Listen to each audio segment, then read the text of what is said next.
So The Bear season 4 came out, and I really liked it, guys. Hey, hi, hello, my name is Anarchy, and this is my YouTube channel. Thank you all for watching my last video. That was cool. So we're gonna talk about The Bear season 4. Spoilers ahead, because I can't be asked to do a spoiler-free review / commentary. For those of you who don't know, The Bear is an award-winning comedy for some reason on FX / Hulu that follows Carmy, a Michelin star chef who moves back to Chicago after his brother dies and leaves his Italian beef shop to him. He is joined in the kitchen by Sydney, a young woman who admires Carmy's cooking and wants to learn how to be a chef by the best chef, in her opinion, which is Carmy. Their Michelin star chef's tastes clash with the restaurant Carmy has inherited. The show explores family trauma, mental illness, depression, and anxiety, and the chaos of working in a kitchen. Each season has its own journey. In season 1, we see Carmy take over the restaurant. In season 2, we see the preparation and creation of The Bear, which is an upscale restaurant that runs out of the same building, and then the Italian beef shop is converted into a lunch window. Season 3, The Bear needs reviews to be viable, and money is tight, and we see this cycle of work. And this season is really driven home that Carmy is almost inflicting some of the same trauma and abuse that he experienced at the hands of his former boss onto Sydney and the other people around him. In season 4, after a mid-review, The Bear is given 2 months to become profitable or break even, at least that's how I understand the money talk, or they're gonna have to get rid of the restaurant. We also see Carmy trying to break out of the cycle he is in, specifically that pattern of abuse that we see really hammered home as a pattern in season 3. While it is obvious, I do need to point out that the show's relationship to food and restaurants enhances its themes, which are: the process is repetitive, but it gets better with time. Food and restaurants bring people together, and the show is about literally bringing people together and seeing a community being built and how family interacts with each other. The parts come together to make a whole through the juxtaposition of close-up shots and shots overlaid with each other, and even the juxtaposition of episodes. These episodes vary in length and subject matter. There are episodes dedicated to the day in the life of specific characters. All the episodes come together in a season to make a 10-course meal. When you look at the pieces together, you understand what the whole is trying to say. You have a greater appreciation for the meal. Also, disclaimer, I'm gonna be mostly talking about Carmy because as much as I love the other characters, and I love their solo episodes, specifically Sid's in this season, I think it's probably my favorite episode of the season. I am obsessed with this man. Like, and I'm a lesbian, okay? I don't get obsessed with pathetic men easily, but something about him, I'm just like, yeah, I am gonna tune in to watch you have a mental breakdown every week. Yeah, I do want to see you get better. Yeah, I do want to see you go to therapy, but I also want to see you get worse. I'm fascinated by him, okay? So I'm gonna be talking about him because something about him makes my brain spin. Also, he's the main character. Anyways, I'm watching for everyone, but this was gonna be a really long video essay if I talked about every character, so we're focusing on this one, okay? I've just decided he's gonna be here. I can't see him, you can see him. Can you? Please tell me you can. My favorite thing about season 3 of The Bear is seeing how Carmy perpetuates the cycle of abuse he has faced. He lashes out at people, he insults them, he belittles their craft, he doesn't pay attention to them, he's just mean and aggressive, and he doesn't put time and effort into his relationships and to caring about other people that much. We do see this behavior in early seasons, but it's really driven home in season 3, especially because there are so many parallels to his former boss, who I'm just gonna call Joe McHale because I can't be asked to remember his name. So we see this with him and Joe McHale in the editing, cutting to moments of Joe McHale being awful to him. Especially in the first episode of season 3, you see those moments of his past interspersed with how he's interacting with Sydney. Sid views Carmy as a friend and a mentor, and she wants to please him, but he is volatile and he doesn't think about her as much as he should. He does care about her, and we'll get to that in a bit, but he is awful to her while she is trying to hold on to the person she knows he can be. And that's one of the things about Carmy, is despite the fact that he can be very selfish and he is very volatile, he also cares very deeply about what he does until this season a little bit, we'll get to that, and the people he's around. He wants Sydney to be his partner in this endeavor. He cares about her being an equal in the contract with everything and making sure this restaurant is both of their ideas. He cares about that. He sends Marcus on a beautiful bakery journey in this country that I can't remember. He puts Richie in a restaurant and helps Richie find a purpose in the service industry. He does genuinely care about people, but he also gets really sidetracked by everything going on in his own brain because he is first and foremost stuck in his head before he can even think about other people. He's stuck in his head and he's stuck in his routines. So that's why it's really conflicting. You do see all these people who care about him, but also get gravely upset with him because he can't give anyone what they need, including himself. In season 3, after a bunch of confrontations with people in the restaurant and Carmy having a confrontation with his former boss Joe McHale about how he was treated, Carmy decides to start apologizing for his behavior. We don't see him really start to break that cycle until the beginning of season 4. But guys, it's gonna take a while for things to get better for Carmy and for all of the other characters.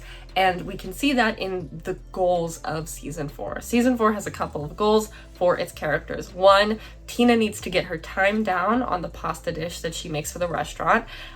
This might not seem like a big goal, but it is big in terms of Tina feeling like she has a place in the restaurant and in this culinary world, and feeling like she has this purpose.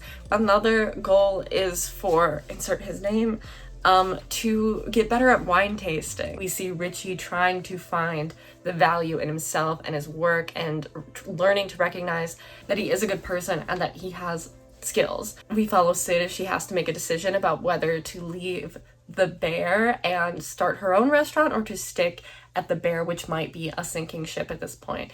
Marcus has to decide if he wants to talk to his father after the death of his mother, and Carmy needs to apologize to people. Also, we see Ibrahim finding a way to save the restaurant, which is, I think, what happens at the end. And the ending is, okay, I think that the money stuff confused me, okay? Besides Ibrahim, none of these goals are particularly lofty. Ibrahim's is the one with the most stakes. Sid's, I would say, has stakes to decide whether to stay or to go, but it's a decision rather than an uphill battle. A lot of these goals revolve around repetitive tasks or cycles, connections and disconnection between people and places, and confrontation versus escape, whether to face things or to ignore them. Now, a lot of these goals are clearly stated in the text, so I'm not the film, the TV show, so I'm not saying anything new. And the Bear does do the prestige television thing of trying to say profound things and having profound themes, and they do lay it on a bit thick. Yes, the kitchen is an escape. They literally say that over and over again. We all realize that.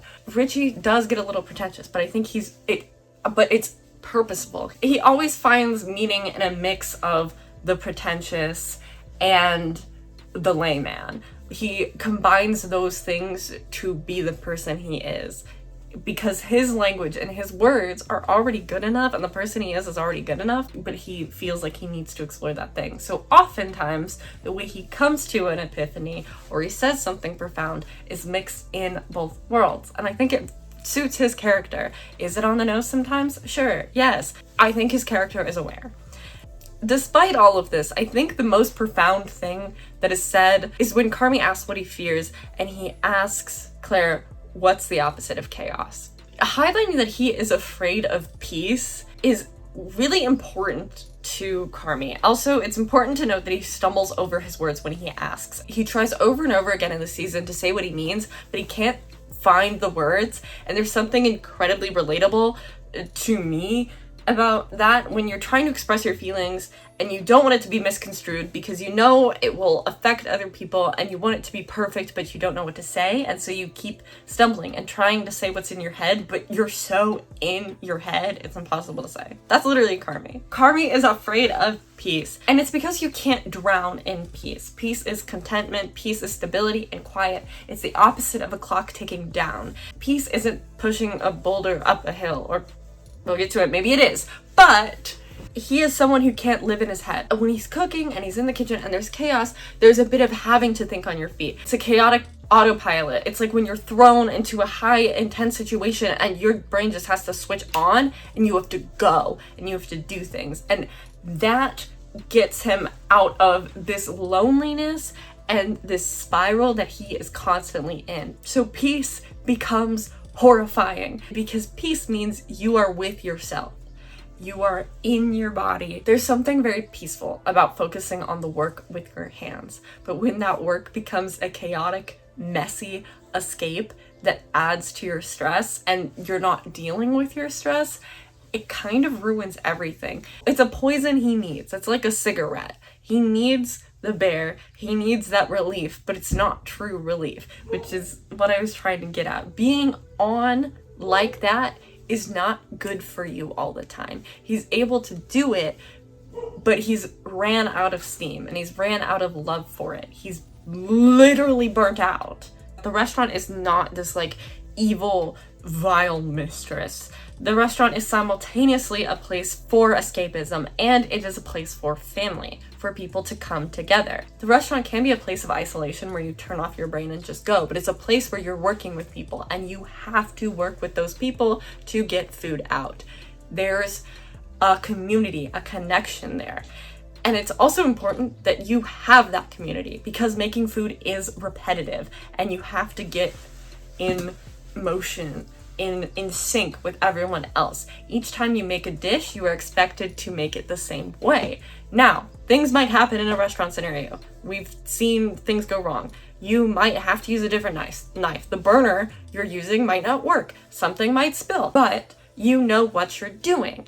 There's a pattern in this process, so kind of a way to shut your brain off, but still be on enough. And so it's important if you're going to do the same grueling, hard work day in and day out to be with people you care about. The Bear is a show about patterns and cycles. So we are thrown into a cycle, the cycle of a restaurant shift, of repetitive work, of arguments and creation. There are different things that happen each time we see a shift at the restaurant, but each night you know that you're gonna be in the kitchen, you know what stations people are gonna be on, and you know that the food has to go out on time. You also know the people who are gonna be there. What we see in season 4 is Carmy trying to break the cycles, but also put new ones in place. Again, establishing a menu that is going to be the same throughout is a better cycle because it helps the workers, it cuts down on costs, it can make the restaurant better, and it takes off stress of having to come up with a new menu every day. Chaos is not a sustainable structure, but it's the one that he has been in so long. We follow the characters as they face their problems in and outside the kitchen. They may use the kitchen as escape, but obviously real life is going to bleed in. A lot of season 4 is outside of the kitchen because we have to see both sides of these characters' lives. We have to know the people they are inside and what they're struggling with outside. We have to know what they're bringing into the kitchen and what it means for them to have this community and to have this space that the outside world is not supposed to penetrate for them. We also learn from the juxtaposition between their inside and outside, their in and outie, one could say. It's not, we're not gonna go there. But we also learn from this that even though some people are running from their outside lives, they find joy in the work that they do and the people they are with, and this pattern is not self-abuse. It doesn't harm them, it fulfills them. So, guys, we gotta talk about a watered down version of the myth of Sisyphus in order to understand what I'm gonna get at. Hey, despite what it's gonna sound like, I'm not a crazy capitalist person. We're gonna wait until the end. I promise, wait until the end, we'll get there. Okay? You gotta bear with me. With that disclaimer on, here is the rest of the video. In Greek mythology, Sisyphus is doomed to push a boulder up the hill after evading death for so long. He's told that if the boulder reaches the top of the hill, he will be allowed to return to the mortal world. He will be allowed to live again. This is his punishment in Tartarus, meaning the boulder will never reach the top of the hill. He will never be successful. And yet, he keeps pushing up the boulder up the hill, knowing he will fail, because he always does. Carmy looks at the moment Sisyphus must walk back down the hill to start again. In that moment, Sisyphus realizes he will never succeed. When he accepts this, he is able to find contentment and push the boulder up the hill once more. In other words, he realizes that it's absurd to keep doing the same thing when there is no end in sight, when he knows he will never reach the top. There is no sign of reward, and yet he does keep pushing the boulder up the hill because the struggle towards something is enough to content him. The idea that at the top of that hill there is mortality that he could reach, that he's gonna struggle to get there, just working in that is enough to make him happy. Thus the phrase, one must imagine Sisyphus happy. Or maybe one must imagine Sisyphus pushes the boulder up the hill to avoid all his fucking problems, and he doesn't know what to do if he doesn't push the boulder up the hill, so he just keeps doing it over and over again because he doesn't know what to do with his life if he doesn't have this one purpose, and the only purpose he can have is pushing the boulder up the hill. And he's not content or happy. He's just doesn't know what else to do. The moon doesn't really say any of that. That's just me taking his words and applying it to the monotony of life and being content, not knowing where else to go. Which I'm sure someone has come to this interpretation or this counterpoint before. And I'm only applying that specific thing to Carmy. Because for some of the workers at the Bear, the goal is a star, a Michelin star. The goal is to be good and to keep the business running. But they do still have to do the same day in and day out work. They still have to push the boulder up a hill, and they don't know if they're going to succeed. They're content enough to just have the goal and to keep doing the work and to enjoy the work. For some people like Tina, the star is not the goal. She enjoys the people she's around. So she is pushing that boulder up the hill every day, and she does hope to get better. But the goal or the happiness comes from just being with people that she likes. The boulder and the work is what you can control. You don't know the future. You don't know if you can reach this greatness. You might never. So you have to find happiness, or you have to find contentment in the work you're doing. And we do see this happiness and contentment in Sid. Sid is a very ambitious person, and she wants a lot. She wants a star. But she enjoys working at the Bear. She enjoys the community that she's gathered. She loves when things go well. She doesn't know if things will always be great, but she is willing to work and to continue to do the work, because when things are great, it's the best feeling in the world, which is what she says in her episode. Sid has the option to leave the Bear and start her own restaurant to escape the chaos and endless cycle, and yet she chooses to stay pushing the boulder up the hill. She knows that staying with the people she cares about on this project she has helped build will fulfill her. It will make her happy like nothing else will. She is Sisyphus. Applying Camus to real life situations is tricky because in the situation of Sisyphus, he is doomed to never succeed. You don't know, you might succeed. That's not the point. The point is, are you content with never succeeding? Even if you never make it, are you content to keep trying despite that, even if it's near impossible that it will happen? And there's a chance that the characters in the Bear can find happiness in this existence, in continuing to push the boulder up a hill, which is why Carmy has to apologize. I'll get to it. Carmy is bad at communicating. I said this a little bit earlier. He sabotages his own happiness because I think he thinks he doesn't deserve it. In fact, I don't think he deserves Claire's forgiveness. I really don't. I think that he's a good person. I just think he screwed it up too much. I think he genuinely cares for the people around him, but he has a hard time inhabiting the heads of other people and understanding what they are thinking. And that's not a bad thing. I think some people, it is hard for them to put themselves in other people's perspectives. That's just how he's built. He's destructive and he's self-loathing, and destruction hurts the people he cares for.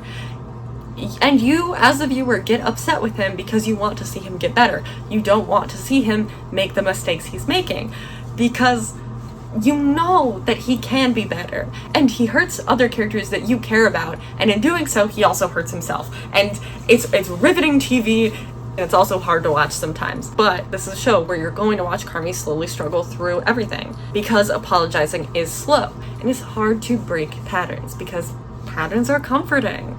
Patterns are so comforting. We're always there for you, and They make your life feel better. Breaking them is really difficult because something will go wrong, something will make you want to go back to that pattern, something will make you want to pick up that cigarette again. This is all a metaphor for cigarettes. This is what this is. The bear breaks its own cycles. It gives you moments of rest. It gives you space between the work where it's harder to run from things. You have these really intense solo episodes where time slows down and you're in the perspective of one character. It gives you the space between the work where it's harder to run for things. There's a wedding, a visit to a cousin, dropping off a phone for your mom, which, guys, the way he was shaking in that scene, his mother's apology really messed me up in a way that I can't describe. Like that, oh boy, the choice to do that in close-ups. There's no place to run, and it's harrowing. There's nowhere to run outside of work, so work becomes the escape. The operations of the bear are a pattern of sorts. Things run the same way day in and day out. The timer will start and it will end. The food will be made and something will happen, but the chaos is at least predictable. Carmy sees that cycle, the cycle he is in, and sees himself as the problem. He is making everything too difficult to function and to run as it is. He's like gum stuck in the machine, causing the gears not to spin properly. And he thinks that he needs to be cut out the root in order for the restaurant to thrive and to be in a healthy pattern, in a healthy cycle. His cycle is one of chaos and hurt and anxiety, and he believes he has to cut himself out to fix everything. He's getting rid of his escape, of the thing that drives him and the thing that lets him avoid the real world. So what will he have when he leaves? What will he be? Who will he be? And who will be around him? What will he love? The restaurant is no longer something that he loves. It is for everyone else, but for him, he's on autopilot, stuck doing the same thing over and over again. The last episode felt scary to me. The cast loves the system and they love what they've built and they want Carmy to be a part of it, and they've chosen to be around him despite the chaos and what follows. And it seems like he's convinced that he needs to leave, and maybe he does, because this doesn't make him happy anymore because he is on that autopilot. But it also feels like another self-destructive thing. It's scary because who is he without this? And is this actually the right decision? What happens when you lose the thing that made you happy? What happens when you fall out of love? What happens if you don't know if anything will make you happy again?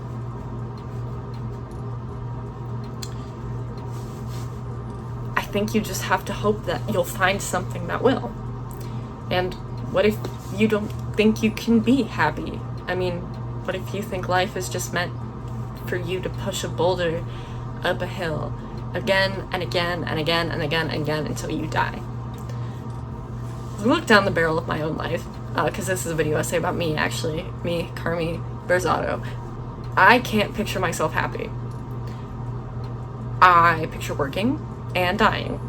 The same thing over and over and over again like a machine. I picture running and running and running and running and running, and then running on empty and then continuing to run. But then I see that there are people who make what I described their purpose, who make it their happy place, and who find love and pride and meaning in what they do, and who are fulfilled by the work, and who are motivated to continue. And even if it's not because they're ambitious or they need to be particularly good at a skill, maybe they like the people, or maybe they like the money it gives so they can spend their time off and be happy. There are people upon people who have found happiness no matter where or what they're doing, and they find a way to make a joy out of what they can control, even if it's not a lot. I struggle with the phrase "one must imagine Sisyphus happy" because I think in the worst case scenario it can imply, perhaps accidentally, a capitalist reading where, well, people deserve what they get and people should just be happy in the work, and the work is mysterious and important.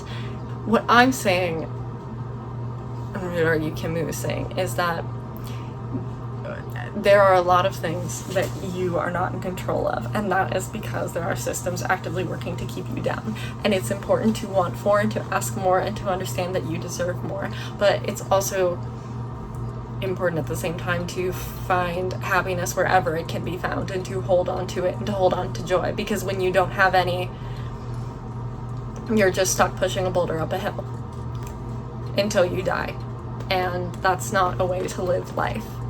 And I think you see that dual philosophy in the characters of The Bear. You see someone who is like, well, this is just what I'm gonna have to do. And you see people who have genuinely found joy in the work or in something that they do. You should ask more from your employers, from your government. You shouldn't accept what you're given if what you're given is crap. But it's important to find joy in every day, I think. And sometimes it's really difficult and hard. Yeah. So it's reframing. That's what it is. Anyways, I really enjoyed The Bear season 4. I love seeing a cycle being broken. I love the tension and the drama. I hope you enjoyed. Let me know your opinions on The Bear. Thank you for watching. Make sure to subscribe or unsubscribe. I'd prefer if you subscribed. Like, I would. But if you unsubscribe, that's okay. That's okay too. You know? It's just how it is. Anyways, okay, bye!